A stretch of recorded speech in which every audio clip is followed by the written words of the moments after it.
Political situation میں آج ہم نے ایک نئی پارٹی کا ایک نیا پاور شو بھی دیکھا ہے اور ہم بات کر رہے ہیں استحکام پاکستان پارٹی کی۔ پہلا ہی یہ جلسہ تھا ان کا، جہانگیر خان ترین صاحب نے بھی خطاب کیا، علیم خان صاحب نے بھی خطاب کیا اور جہانیہ میں یہ جلسہ تھا۔ اس کے بارے میں کافی جو ہے چیزیں ہم میڈیا پہ دیکھ بھی رہے تھے، لیکن عمران صاحب آپ کے خیال سے کیسا پاور شو تھا؟ کوئی آپ کو لگا کہ واضح منشور اور ایک ڈیفرنٹ ایجنڈا لے کر کوئی آئی ہے یہ سیاسی جماعت اور کوئی اس کا فیوچر نظر آتا ہے اس پاور شو کی بنیاد کے اوپر؟ دیکھیں اس میں بات سیدھی سی ہے کہ جہانیہ ویسے بھی جہانگیر ترین صاحب کا ہوم گراؤنڈ ہے۔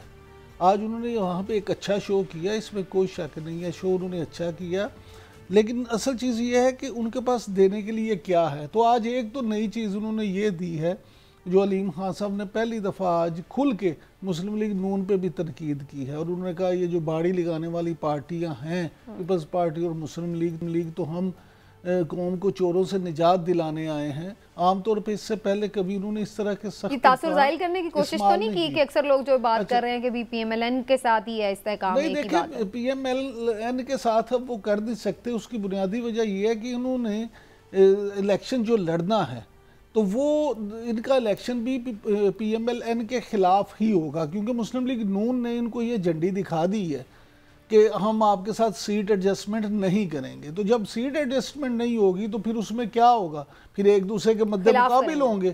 لہٰذا یہ معاملہ جو ہے اس طرح سے ہے کہ وہ آج کلیئرٹی انہوں نے کر دی۔ دوسری بات یہ کہ جو منشور میں انہوں نے باتیں کی تو دیکھیں ظاہر دو تین باتیں بڑی اچھی ہیں۔ ایک انہوں نے کہا کہ 12.5 ایکڑ جو زمین ہے جس کے پاس زرعی زمین، اس کے لیے ٹیوب ویل کی بجلی فری ہوگی، 50,000 انہوں نے کہا کم سے کم اجرت ہوگی، اور 300 یونٹ بجلی تک بجلی فری ہوگی۔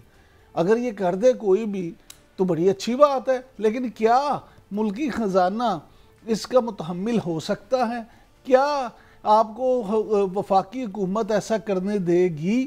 کیونکہ مجھے اچھی طرح یاد ہے کہ جب یہاں پہ میاں حمزہ شہباز وزیر اعلیٰ تھے تو انہوں نے بڑی کوشش کی تھی کہ یہاں پہ وہ 200 یونٹ تک بجلی جو ہے اس کو فری کر دیں، تو لیکن وہاں پہ وفاقی حکومت، حالانکہ ان کے والد محترم میاں شہباز شریف اس وقت وزیر اعظم تھے، لیکن وہاں پہ بڑے مسائل ہوئے تھے۔ اور ویسے بھی جو اس وقت پاکستان کی معیشت کے حالات ہیں اس میں یہ باتیں خام خیالی ہی سمجھی جا سکتی ہیں، اس پہ عمل درآمد تو خیر بہت ہی مشکل فی الحال نظر آتا ہے۔ لیکن چودھری صاحب آپ کے نزدیک کیسا جلسہ تھا یہ، اور آپ سمجھتے ہیں کہ کوئی اس کی بنیاد کے اوپر آپ کو لگتا ہے کہ آگے استحکام پاکستان پارٹی جو ہے وہ کوئی فیوچر رکھتی ہے اپنا؟ استحکام پاکستان پارٹی کو سمجھنا سب سے پہلے یہ فیصلہ کرنا ہے کہ وہ سیاست کرنا کیا چاہ رہے ہیں۔ وہ عمران خان اور نواز شریف کو بیک وقت ٹیک آن نہیں کر سکتے ہیں، اتنی ان کی استطاعت نہیں ہے۔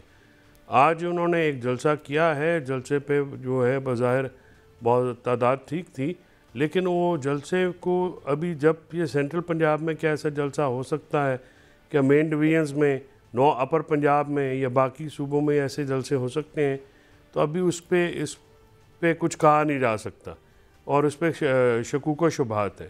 تو پہلے اپنی لائن جو ہے وہ استحکام پاکستان پارٹی کو کلیئر کرنی پڑے گی کہ کیا وہ نواز شریف کے ساتھ مل کے اینٹی عمران خان پالیٹکس کرنا چاہتے ہیں، کیونکہ جو وہ لائن لے رہے ہیں اس میں بھی فرق ہے۔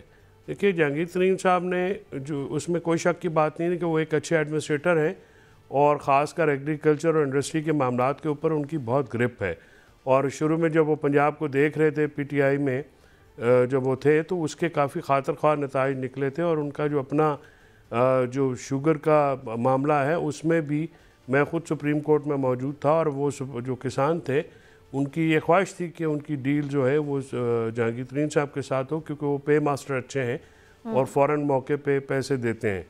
تو ان باتوں پہ تو جہانگیر ترین صاحب کو گرفت ضرور ہے، لیکن جہانگیر ترین اور علیم خان کی جو سیاست ہے وہ کسی ایک لائن پہ ابھی نہیں ہے۔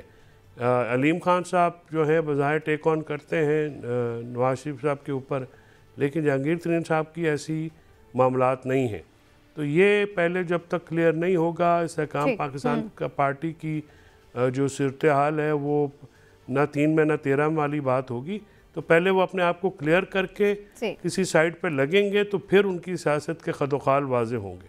ٹھیک ہے. اچھا چوہدری صاحب ایک اور سوال ہے میرا. سپریم کورٹ میں ایک بڑا اہم فیصلہ ہوا ہے اور جو 5 رکنی لارجر بینچ تشکیل دیا گیا ہے نیب ترامیم پر فیصلے کے خلاف اپیل پر سماعت کے لیے, اس پر بھی آج ہم دیکھ رہے تھے کافی بات ہو رہی ہے. جسٹس قاضی فائز عیسیٰ صاحب, امین الدین صاحب, جسٹس مندوخیل صاحب, جسٹس صدر من اللہ صاحب اور جسٹس حسن رضوی صاحب اس میں شامل ہیں, اور بہت سارے لوگ یہ کہہ رہے ہیں کہ ممکن ہے کہ یہ جو پہلا فیصلہ تھا اس کو کالعدم قرار دیا جا سکتا ہے. آپ کی کیا رائے ہے؟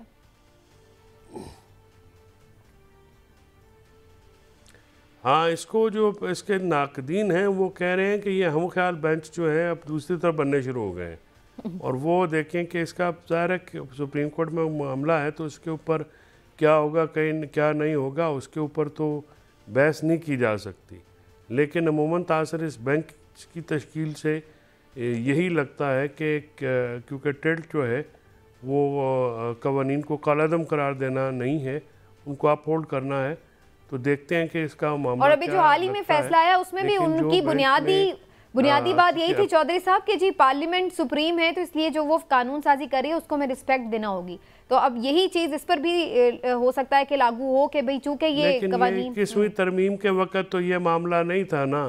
جب آئین میں فوجی عدالتیں بنی تھیں تو 2 جج صاحبان نے ترمیم بھی اڑا دی تھی, جواد خواجہ اور محترم قاضی فائز عیسیٰ صاحب نے. وہ آئینی ترمیم بھی اڑا دی تھی, تو وہ تو 2 تا ایک سرے سے ہوتی ہے. تو لہٰذا وہ پہلے کے فیصلے اور ابھی کے فیصلوں میں تھوڑا سا ایک اپروچ کا فرق نظر آ رہا ہے.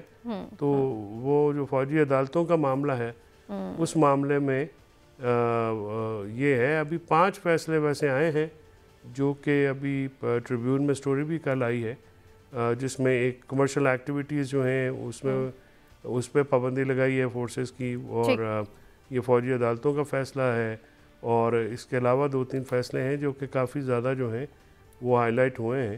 تو اب دیکھتے ہیں کہ آگے معاملہ کیا جاتا ہے. لیکن جو پریکٹس اینڈ پروسیجر جو بل جو آیا ہے, ٹھیک, میں اس پہ ذرا عمران صاحب کا بھی ایک شارٹ سا کامنٹ لے لوں اور پھر بریک کی طرف چلتے ہیں. ٹھیک ہے عمران صاحب, آپ کو لگ رہا ہے کہ بینچز کی تشکیل سے ابھی بھی محسوس ہو رہا ہے کہ کوئی ڈویژن ابھی بھی ہے سپریم کورٹ میں باقی ہے, ابھی ایگزسٹ کر رہی ہے؟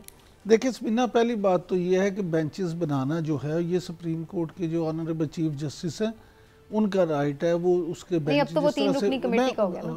اب جب یہ میری گزارش تو سن, اب مزید نہیں رہ گیا سر. ہاں جی 3 جج بنا جی سر, میں وہی عرض کرنے لگا ہوں. تو اس وقت یہ اعتراض بڑا تھا کہ جی ایک بندہ بیٹھتا ہے تو وہ بینچ بنا دیتا ہے. جب اس کے بعد یہ 3 ججز پہ ہوا تو میں سمجھتا ہوں کہ اب یہ اعتراض اتنا مضبوط نہیں رہا, کیونکہ اگر ایک جج تو اپنی مرضی کر سکتا, 3 ججز تو پھر اپنی مرضی الگ الگ, تینوں کی مرضی ہے تو متفق ہوگی وہ بنے گا. لیکن 3 میں سے بھی اگر 2 ایک طرح کے سوچتے ہوں تو پھر بھی بات تو وہیں آ جائے گی. نہیں تو اگر آپ یہ کر دیں گے نا کہ عدالتوں میں جی دیکھ کے چن کے وہ 3 جج, بھائی سینئر موسٹ جو ججز ہیں ہمیں ان کی رائے کو کرنا پڑے گا, تسلیم کرنا پڑے گا. لہٰذا جو بینچ بنا ہے اس پہ ہمیں بینچ پہ اس طرح سے کم از کم شکوک کا اظہار نہیں کرنا چاہیے. پہلے دیکھیں تو صحیح وہ کرتے کیا ہیں, اور اس کے بعد جب فیصلہ آئے گا تو دیکھیں گے کہ اس میں انہوں نے کیا کیا. لیکن میں ذاتی طور پہ یہ سمجھتا ہوں اب تقسیم نہیں ہے, تقسیم اس طرح سے نہیں ہے جیسا کہ پچھلے دور میں تھی. میں اس کی بنیادی وجہ سے